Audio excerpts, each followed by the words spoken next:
Oke, standby, kamera ready, sound ready, 3, 2, 1, action.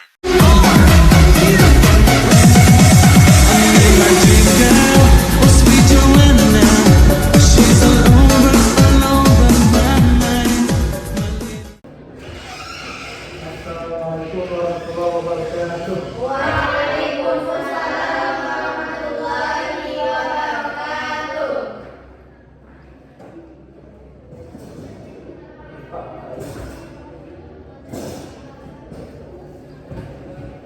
Oke, anak bapak, ini bagaimana kabarnya? Alhamdulillah sehat Pak. Alhamdulillah. Baik, sebelum kita memasuki pembelajaran, tolong perhatikan dulu sekitarnya, bangkunya, sampah yang ada pada dibuang semuanya, sehingga kembali kita lebih fokus nantinya. Oke. Baik, untuk mendapat keberkahan pada hari ini, silakan kepada ketua kelas Zainal pimpin doanya. Terima kasih Pak.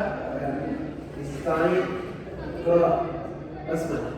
Bismillahirrahmanirrahim. Amin.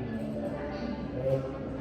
Sebelum kita masuk ke pembelajaran, Bapak akan mengajukan presensi siapa yang tidak hadir. Oh ya, langsung saja bertanya, siapa kawannya yang tidak hadir hari ini? Ada enggak? Ada Pak. Siapa tuh? Johnson. Johnson, gimana dia? Sakit. Yang lain masih ada kawan yang tidak hadir? Ada. Ada Pak.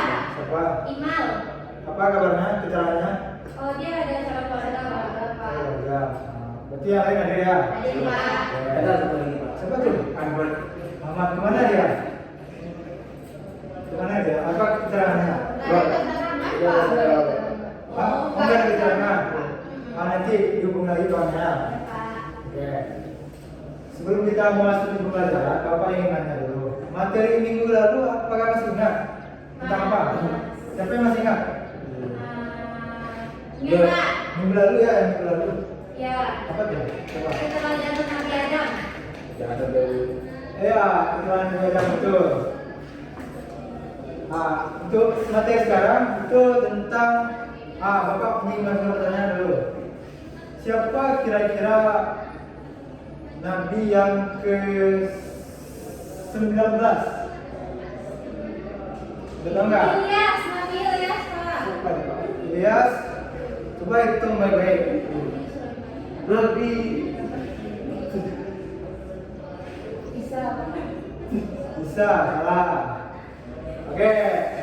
Saya Pak. Apa Zainal? Nabi Sulaiman Pak. Sulaiman. Iya, ya betul. Rasanya sama Pak. Coba kita hitung sama-sama. Ayo boleh. Nah, 1, 2, 3.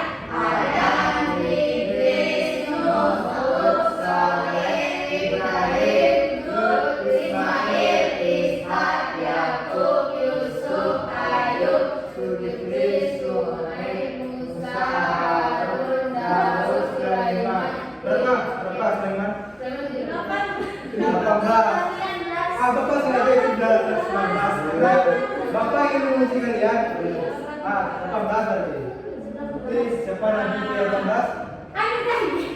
Ya, Pak. 18. 18 berarti Sulaiman ya. Ya. Ya. Baiklah, salah. Ya, terima kasih. Dan salam jawab. Oke. Sebelum kita masuk ke materi tentang keterangan Nabi Sulaiman, Bapak ingin jelaskan dulu. Siapa yang tahu apa makna keteladanan? Atau sinonimnya? Siapa yang tahu? Panutan. Panutan. Boleh panutan betul. Betul alhamdulillah. Yang lain? Panutan. Sebagai contoh. Contoh, betul Zeni, contoh sebagai contoh. Jadi keteladanan itulah suatu sikap atau perbuatan yang patut untuk dilakukan atau ditiru. Dari siapa? Materi kita kali ini dari Nabi Sulaiman. Sebelum kita masuk kepada keteladanan, tentu kita harus lebih mengenal dulu siapa sih Nabi Sulaiman. Pertama itu dari biografinya. Terus sebelum biografi Bapak ada 3 buah gambar. Siapa kira-kira bisa menjelaskan dari ketiga gambar tersebut? Dari gambar pertama ini, siapa yang bisa? secara umum saja gambar apa ini? Raja. Raja, betul raja. Yang lain? Raja, betul. Raja yang lain. Raja dengan rakyatnya atau pengikutnya. Yang di tengah, apa yang tahu? Tulisan, ya betul. Ini gambaran secara ilustrasi dari Sulaiman. Yang ini siapa yang tahu? Siapa ini? Manusia, betul. Nanti kita buka dengan materi ya. Siapa? Lagi enggak. Ya, sebelum kita masuk ke dalam, kita harus mengenali siapa sih Nabi Sulaiman dari biografi. Nah, Nabi Sulaiman ini di dalam ceritanya itu dilahirkan di sebuah negeri yaitu Palestina atau Baitul Maqdis atau Yerusalem. Tahu di mana Palestina atau nih Baitul Maqdis Yerusalem? Siapa tahu? Palestina. Seperti di Palestina sekarang ya, yang lagi konflik dengan Israel. Kemudian Nabi Sulaiman ini merupakan anak dari Nabi juga, yaitu Nabi Daud. Ya, betul sekali, Nabi Daud alaihissalam. Nah, diceritakan bahwa Nabi Sulaiman ini ada beberapa mukjizat atau kelebihan yang Allah berikan. Nah, sebelum kita masuk ke keterangan, kita harus mengenal dulu mukjizat Nabi Sulaiman. Pertama itu ada Masa yang angin. Nah, Musa ini sini maksudnya adalah Nabi Sulaiman itu bisa memerintahkan atau mengatur angin itu sendiri untuk membawa dia dari jarak yang cukup jauh, berpindah dari satu tempat ke tempat lain. Ini diceritakan dalam Quran surah As-Sad ayat 36. 36 ya. Kepada saudari Andra, tolong bacakan terjemahannya supaya kita mengenal bagaimana Allah menceritakan tentang Sulaiman yang menguasai angin. artinya aja. Terjemahannya saja. Ya. Allah menitipkan kepadanya angin yang dapat berhembus dengan baik menurut perintahnya kemana saja yang dia kehendaki. Nah, Allah menjelaskan dalam Quran surah Sad ayat 36 yang mana Allah sendiri yang menegaskan bahwa Sulaiman itu telah diberi karunia bahwa angin itu tunduk dan patuh kepadanya sehingga mempermudah dia dalam berpindah dari satu tempat ke tempat yang lain, karena orang-orang pada masa itu tidak mempunyai kendaraan yang cepat. Jadi inilah kelebihan dari Nabi Sulaiman yang pertama. Kemudian yang kedua itu menguasai jin, yaitu Allah menundukkan jin kepada Nabi Sulaiman sama seperti angin tadi. Dia tadi Allah menundukkan angin kepada Sulaiman, sekarang Allah menundukkan jin kepada Sulaiman, yang mana dalam kisahnya itu dalam Quran surah As-Sabah ayat 13. Kepada Dina, tolong bacakan terjemahannya.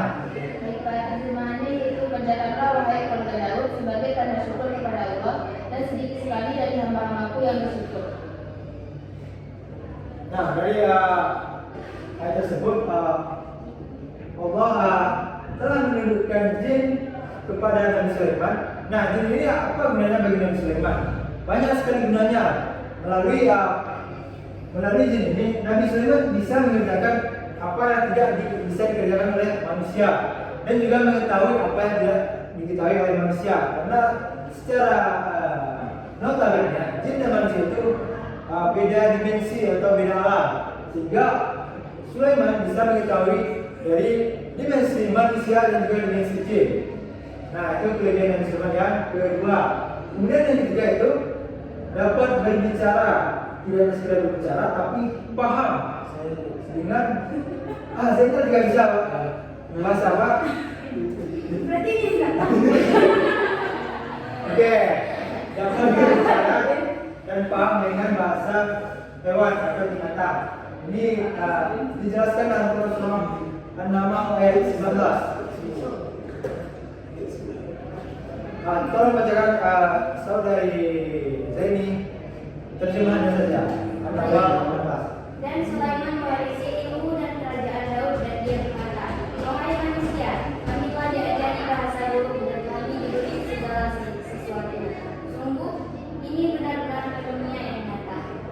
dari ayat tersebut bahwasanya ada beberapa hewan yang digambarkan secara langsung oleh Allah Subhanahu wa taala.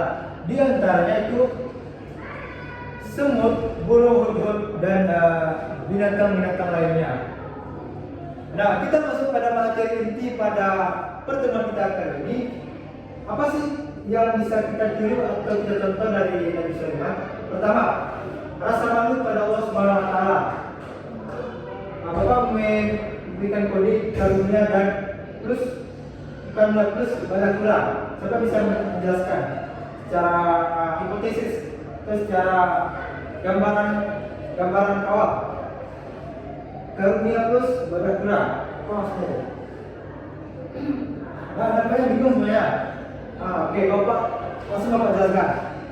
Rasa malu pada Allah Subhanahu wa taala. Nah, Nabi Sulaiman itu dikarenakan banyak karunia yang telah Allah berikan, namun ia merasa kurang akan ibadahnya, sehingga dia malu kepada Allah. Nah, berbeda dengan kebanyakan manusia saat ini, mereka banyak nikmat, banyak kelebihan, bahkan dengan nikmat kelebihan itu justru mereka tambah lupa dengan Allah. Nah, yang kedua itu apa keteladanannya? Mau berdialog dengan rakyat kecil. Dalam karakternya kisah semut. Siapa yang tahu kisahnya? Atau gambaran kecilnya? Zainal tahu? Kamu tahu saja Pak, Ya. saya itu hampir terpijak Pak.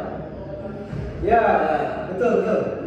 Dalam ceritanya itu, ketika Nabi Sulaiman dan pasukannya terdiri dari jin dan manusia ini melintasi suatu lembah, yang mana di lembah tersebut ada kaum semut atau kalangan semut yang sedang berbaris. Nah, terdengarlah oleh Nabi Sulaiman ketua semut atau raja semut mengatakan kepada rakyatnya, tolong minggir masuk dalam sarang, karena Nabi Sulaiman pasukannya sedang melintasi. Takutnya kita terpijak oleh mereka, sedang mereka tidak mengetahui. Namun Nabi Sulaiman justru dengan kebijaksanaannya, dia tidak membolehkan mereka masuk, tetapi menepi ke tepi agar tidak dipijak oleh Nabi Sulaiman. Karena Nabi Sulaiman menganggap bahwa seekor semut itu adalah makhluk yang harus dijaga dan dia mau berdialog yang lain kecil. Ini bisa kita analogikan dengan seorang pemimpin yang harus merangkul atau mengayomi dari warganya atau rakyatnya. Oke, yang ketiga, kehusukan dalam sholat. Bersejarah sebagai syukur Pak. Iya. Jadi mana nanti fokus ya? Yang fokus kali ini Pak. Bapak sengaja ya melampaui satu. Iya. Nah, mantap, bagus enak. Ya. Bekerja sebagai usaha syukur. Dalam sebuah kisah dikatakan Nabi Sulaiman itu berdoa pada Allah Subhanahu wa taala agar diberikan pekerjaan yang mengajarnya cara bersyukur. Dalam kisahnya itu Allah memerintahkan Nabi Sulaiman untuk menyapu besi dengan emas, sehingga dalam cerita beliau orang pertama yang menyapu besi dengan emas. Nah, berbeda dengan manusia sekarang, mereka disini bekerja itu kadang sebagai paksaan atas dasar suruhan, sementara Nabi Sulaiman itu bekerja sebagai wujud syukur beliau. Itu sangat bagus untuk dicontoh ya. Kemudian kekhusyukan dalam sholat, itu dalam surah Al-Anbiya ayat 78 sampai 79. Nah, ini berhubungan dengan gambar ketiga tadi. Ada yang bisa menghubungkan? Kecerdasan tinggi itu Pak. Bukan, kekhusyukan dalam sholat. Ada yang bisa menghubungkan dari atau yang sudah tahu ceritanya, gambaran sedikit ceritanya boleh. Siapa yang bisa jawab? Tahu ya? Oke. Dalam ceritanya dikhususkan dalam sholat, sehingga diceritakan dalam sebuah ayat, yaitu Quran surah Al-Anbiya 39. Maka tatkala dalam cerita singkatnya itu, tatkala Nabi Sulaiman dalam sholat, dia meninggal dalam keadaan sholat dan dia dibuat sholat dengan sebuah tongkat. Jadi bahkan dari golongan lila rahasia Allah, bahkan dari golongan jin sekalipun tidak mengetahui akan berpulangnya atau meninggalnya Nabi Sulaiman. Sehingga siapa yang memberitahunya, yaitu segerombolan rakyat yang memakan tongkatnya, sehingga rapuhlah tongkat Nabi Sulaiman, terjatuhlah beliau ke tanah tersungkur. Lalu warganya atau pengikutnya mengetahui Nabi Sulaiman ternyata telah meninggal dunia. Itu dikatakan dalam sebuah ceritanya itu sampai 1 tahun baru tahun Nabi Sulaiman telah meninggal dunia. Nah, ya kecerdasan tinggi, kecerdasan tinggi itu, siapa yang tahu apa ceritanya? Kecerdasan tinggi. Apa dia? Gak tahu. Oke, dalam ceritanya itu dikisahkan ada dua buah orang. Pertama itu pemilik ladang, yang kedua pemilik ternak. Yang mana ceritanya pemilik ternak ini ternak-ternaknya merusaki pekarangan dari pemilik ladang. Nah, sebagai seorang pada masa itu Nabi Sulaiman belum menjadi nabi. Saat itu masih dipimpin oleh ayahnya Nabi Daud. Maka mereka meminta solusi keputusan kepada Nabi Daud. Nabi Daud memberikan keputusan bahwasanya pemilik ladang itu atau pemilik ternak itu memberikan ternaknya kepada pemilik ladang sebagai ganti rugi. Nah, Sulaiman mendengar keputusan tersebut dan beliau berkata kepada ayahnya, "Wahai ayah, alangkah lebih baiknya saya memberikan sebuah pendapat." Jadi pendapat Sulaiman itu begini. Nabi Sulaiman memberikan pendapat pemilik ladang itu, pemilik ternak itu memberikan ternaknya kepada pemilik ladang, namun itu bukan untuk diberikan secara langsung, tapi dimanfaatkan untuk diambil seperti dagingnya, kulitnya, susunya. Nah, dan kemudian pemilik ladang sembari pemilik ladang memberikan ternaknya kepada pemilik ternak memberikan ternaknya kepada pemilik ladang untuk dimanfaatkan. Nah, sembari itu pemilik ternak memperbaiki pekarangan pemilik ladang yang rusak. Setelah selesai masa perbaikan, mereka mendapatkan kembali haknya masing-masing atau memberikan kembali ternaknya kepada ternak, dan ladangnya itu telah selesai diperbaiki. Nah, itulah bentuk kebijaksanaan dan kecerdasan dari Nabi Sulaiman. Yang terakhir itu suka bermusyawarah. Dalam surah An-Naml ayat 13-40 diceritakan bahwasanya ini sebuah kisah tentang Ratu Bilqis yang ketika Nabi Sulaiman ingin menaklukkan sebuah kerajaan yang disebut Ratu Bilqis, beliau bertanya kepada pemimpinnya, siapa yang bisa memindahkan singgasana Bilqis kepada tempat kita? Berkatalah dari seorang Jennifer, saya bisa memindahkan dalam sebelum engkau berdiri dari bidungmu. Beliau berkata seorang yang soleh bernama Asif bin Barqiyah, saya bisa memindahkan singgasana Bilqis hanya dalam sekejap mata. Maka itulah bentuk kebijaksanaan seorang Sulaiman. Beliau menanyakan kepada kaumnya, tidak mengambil keputusan sendiri. Nah, itulah beberapa keterangan yang patut kita contoh. Oke, dari materi ini Bapak berikan tugas kepada anak-anak semua. Silakan pahami kembali makna-makna keterangan ini dan hubungkan dengan sikap yang bisa kita tentu dalam kehidupan sehari-hari. Berikan contohnya. Ya, dibuat dalam bentuk PowerPoint atau mind mapping boleh juga, dan ditampilkan minggu depan di kelas. Oke? Pak? Ada yang ingin ditanyakan? Tidak? Oke. Mungkin untuk pertemuan hari ini sampai di sini dulu.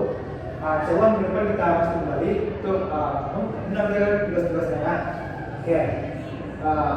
Bapak akhiri dengan Assalamualaikum warahmatullahi wabarakatuh.